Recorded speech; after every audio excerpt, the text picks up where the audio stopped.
My name is Princess Dipuo Mokola Mtembu. I'm the president of the South African Royal Kingdoms Organization, SARKO. Today, the IEC, I must really commend them with the planning that they have done, the system that they've introduced.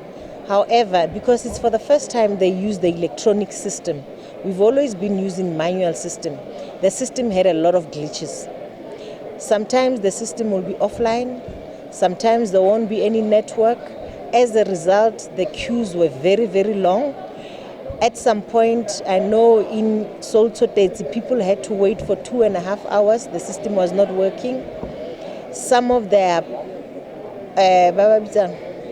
officials were not properly trained, because I know at Tombolwazi, where I personally voted, there was no queue marshal that could actually coordinate the queues. I get the elderly people, they have their special queue because they're elder.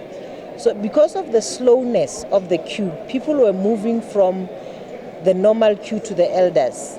And there was no one to verify whether those people are elderly people, because there was no person at the queues to actually scan and check if this, and that was causing disruptions.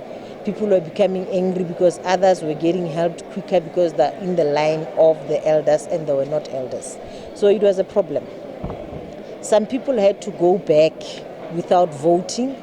And the issue of Section 24A, which said you have to go vote where you are registered. People actually changed their registrations, voter registration weekend.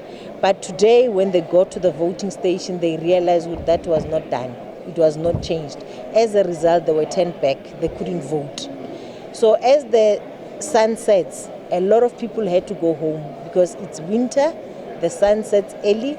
So a lot of people didn't vote. They had to go back. In rural areas, they walk long distances. Women, it's not safe for them. So they were thinking about their health and their safety. They had to go back. So I'm very disappointed along that. And I know our party agents, our field workers are also disappointed because we had high hopes for these elections. But with all these glitches, we are not happy. What can be done is that IEC must have backup plans, because technology can fail you. So you need to have backup plan of, say, if technology fails me, then we revert to this quickly. Because what we found out is that we went to a meeting and we discussed the long queues, and then we took a resolution as the PLC to say, let them stop using the electronic thing, they must go back to manual. They only send an SMS to their officials, and some of the officials were still waiting.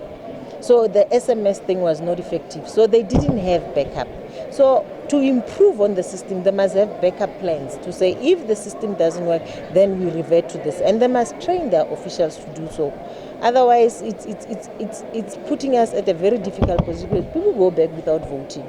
And those are voters that we worked hard for them to get there. It's the first time the queues were so long since 1994. And yet people had to go back without voting. So it's very disappointing. So as an improvement, they must have a backup plan. Now there's load shedding. We were promised that they'll have backup generators. We're not sure if they're there. Some stations, they say they're not there. So it's a problem again.